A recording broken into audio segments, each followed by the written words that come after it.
আমন একটি ই-কমার্স অ্যাপে কেনাকাটা করছিলেন। তিনি তার বন্ধু রবিকে বলেন যে তিনি একটি স্মার্ট ওয়াচ অর্ডার করেছেন। রবি তাকে বলেন, তুমি কিছু না কিছু অর্ডার করতেই থাকো। রবি আমনকে জিজ্ঞাসা করেন যে সে কত টাকার কেনাকাটা করে। আমন হেসে বলে, খুব বেশি না, শুধু একবারই বেশি করে কেনাকাটা করে। রবি অবাক হয়ে যান। তিনি বলেন, একবার? মাত্র 2 দিন আগে সে একটা ফোন এবং কিছু জামা কাপড় অর্ডার করেছিল, আর এখন এই স্মার্ট ওয়াচ। সে আমনকে জিজ্ঞাসা করে, সে কি কখনো কোনো টাকায় সেভিংস করে না, নাকি সব টাকাই কেনাকাটায় খরচ করে ফেলে? আমন বলেন যে তার বেতন খুব কম এবং তিনি অল্প পরিমাণ সেভিংস করেন, তাহলে পার্থক্য কি হবে? তিনি এও বলেন, সেভিংস করার কথা তখনই ভাববেন যখন তার বেতন বাড়বে। আপাতত তিনি নিজের জন্য কেনাকাটা করবেন। রবি আমনের মাসিক বেতনের বিষয়ে জানতে চান। আমন বলেন তিনি 30,000 টাকা বেতন পান। রবি তাকে জিজ্ঞাসা করেন সব খরচ কেটে নেওয়ার পর সে কত টাকা সঞ্চয় করে, তিনি কেনাকাটা এবং বেড়াতে যাওয়ার জন্য কত টাকা খরচ করেন। আমনের জবাব দেয় যে তিনি 8 থেকে 9,000 টাকা খরচ করেন। এতে রবি তাকে পরামর্শ দেয়, যখন তার কাছে 8 থেকে 9,000 টাকা আছে তখন তিনি কেন তা থেকে বাঁচাচ্ছেন না। আমন তাকে জিজ্ঞাসা করেন এত অল্প টাকা দিয়ে সে কিভাবে সঞ্চয় করবে। আমনের মতো অনেক যুবক যারা 24-25 বছর বয়সে কাজ শুরু করেন এবং 25 থেকে 30,000 টাকা বেতন পান, তারা প্রায় ভাবতে থাকেন যে এত অল্প টাকায় কিভাবে তারা বাঁচাবেন। তারা তখনই বিনিয়োগের কথা ভাবেন যখন তাদের বেতন পরবর্তীতে বাড়ে। তাদের বেতন বাড়লে খরচও বেড়ে যায় এবং তারা আবার বেতন অপর্যাপ্ত বলে মনে করতে থাকেন। এভাবে দীর্ঘমেয়াদে সঞ্চয় করা কঠিন হয়ে যায়। আপনি যদি একজন অল্প বয়সী হন এবং পরিমিত আয় করেন, তাহলে সঞ্চয় নিয়ে এখন থেকেই ভাবতে শুরু করুন, কারণ প্রত্যেকের জন্য সঞ্চয় অপরিহার্য। এক্ষেত্রে 50:30:20 নিয়ম আপনাকে এই বিষয়ে সাহায্য করতে পারে। এখন আপনি হয়তো ভাবছেন এই নিয়মটা কি আর আপনি কিভাবে এটি বাস্তবায়ন করতে পারেন। তাহলে জানা যাক এই ভিডিওতে। 50:30:20 এই নিয়ম মান্থলি বাজেট ম্যানেজমেন্ট সহ নিয়মিত সঞ্চয়ের অভ্যাস তৈরি করে।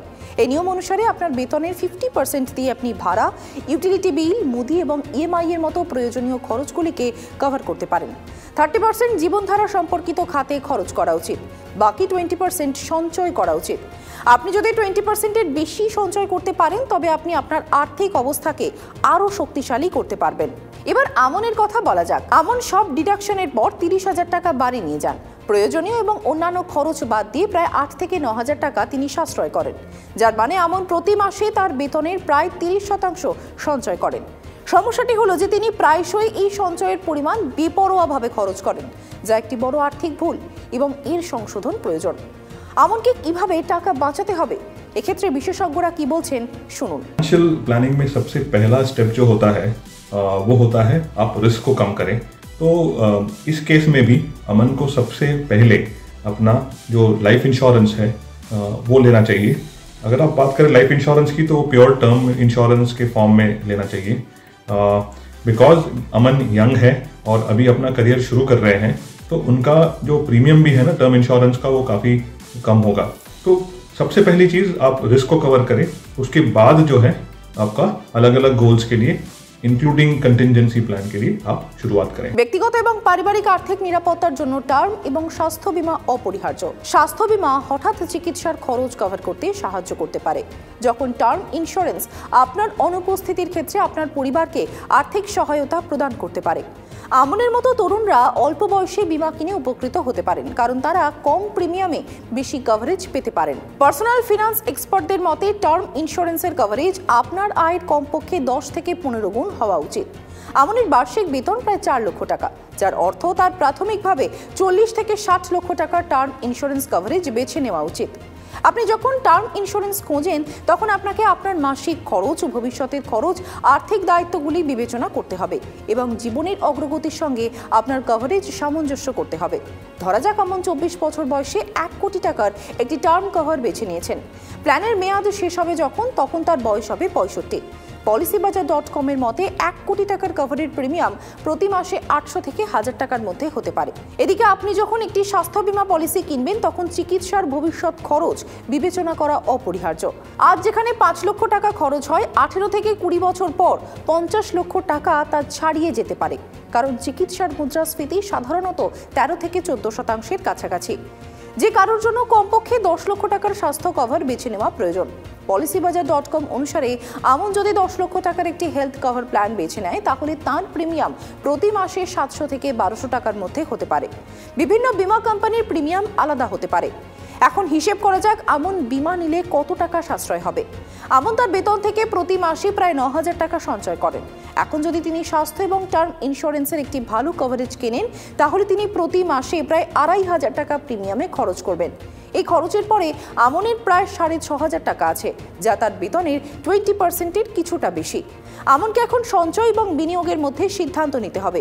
তার কি প্রথমে অপ্রত্যাশিত আর্থিক পরিস্থিতির জন্য একটি ইমার্জেন্সি ফান্ড তৈরি করা উচিত, নাকি তার প্রথমে বিনিয়োগ শুরু করা উচিত? आपके पास एक इमरजेंसी फंड या कंटिजेंसी फंड जो हम कहते हैं वो हमेशा आपके पास होना चाहिए। अगर अमन के केस में उनके पेरेंट्स जो है वो उन पे डिपेंडेंट नहीं है, तो इन दैट केस अमन अपने इमरजेंसी फंड को अक्यूमुलेट करने के लिए या फिर वो कॉर्पस को बनाने के लिए वो धीरे धीरे करके निवेश कर सकते हैं। तो थोड़ा पैसा अमन के सैलरी से अमन अपना कंटिजेंसी फंड के लिए इन्वेस्ट करें, और थोड़ा पैसा जो है वो अपने फाइनेंशियल गोल्स जहाँ पे इन्वेस्टमेंट करके उस पैसे को बढ़ाने के लिए वो आगे बढ़ सकते हैं।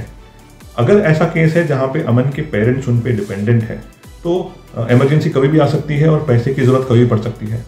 ऐसे केस में Aman should try to build the emergency fund first.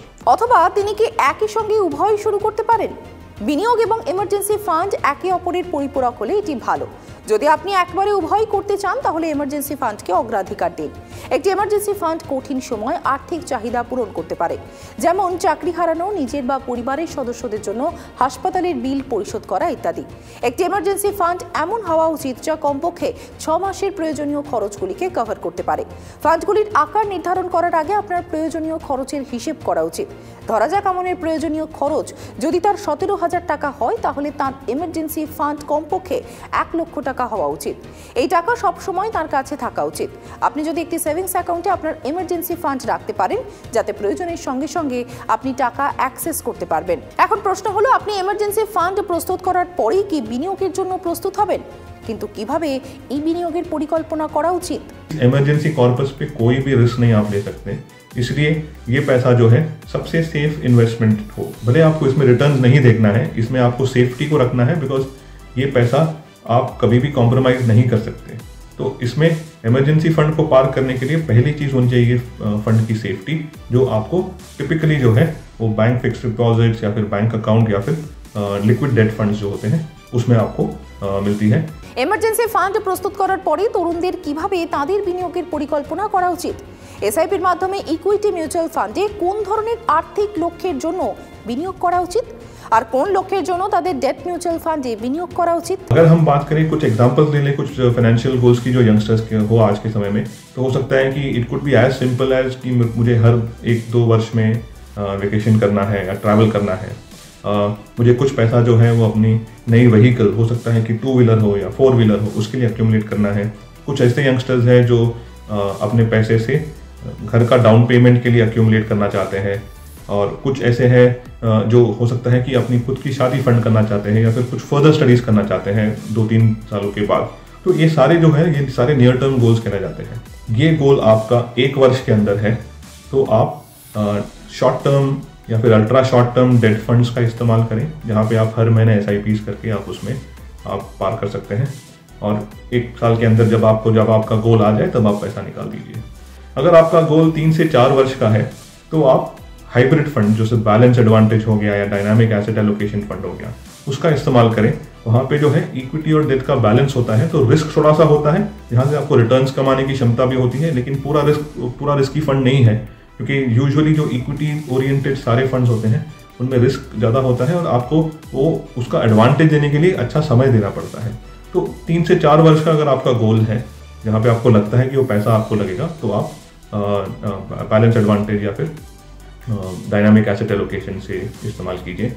और 5 साल के ऊपर या फिर 4 या 5 साल के ऊपर आपका फाइनेंशियल गोल है, जो टिपिकली लॉन्ग टर्म कहा जाता है, वहाँ पे आप इक्विटी ओरिएंटेड फंड्स का ইস্তেমাল कीजिए। আমন যেমন উপার্জন করেন তেমন খরচও করেন, কিন্তু উপার্জন এবং খরচের এই চক্রে তার জন্য সেভিংস করা এবং বিনিয়োগ করাও গুরুত্বপূর্ণ।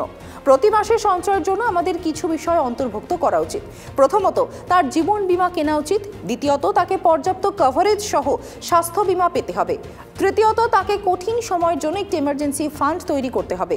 তাকে এমনভাবে রাখা উচিত যাতে তিনি অবিলম্বে সেই টাকা অ্যাক্সেস করতে পারেন। চতুর্থত, তার আর্থিক লক্ষ্য নির্ধারণ করা উচিত, তারপরেই তার বিনিয়োগ শুরু করা উচিত। বছরে একবার তার এমার্জেন্সি ফান্ড এবং বিনিয়োগের পোর্টফোলিও পর্যালোচনা করা উচিত যাতে ঘাটতি পূরণ করা যায়। আপনি যদি ব্যক্তিগত ফিনান্স সম্পর্কে আপডেট থাকতে চান, যদি আপনি সঠিক আর্থিক পরিকল্পনার মাধ্যমে আপনার ভবিষ্যতে উন্নতি করতে চান, তাহলে মানি9 সুপার অ্যাপ ডাউনলোড করুন এবং সমস্ত পার্সোনাল ফিনান্স টিপস এবং কৌশলগুলি দেখতে থাকুন। এখন আপনি পার্সোনাল ফাইন্যান্স সংক্রান্ত যে কোনো প্রশ্ন মানি9 অ্যাপে করতে পারেন। আপনার কি শেয়ার বাজার, মিউচুয়াল ফান্ড বা কর সম্পর্কে কোনো প্রশ্ন আছে? আপনি তা সরাসরি আমাদের বিশেষজ্ঞদের জিজ্ঞাসা করতে পারেন।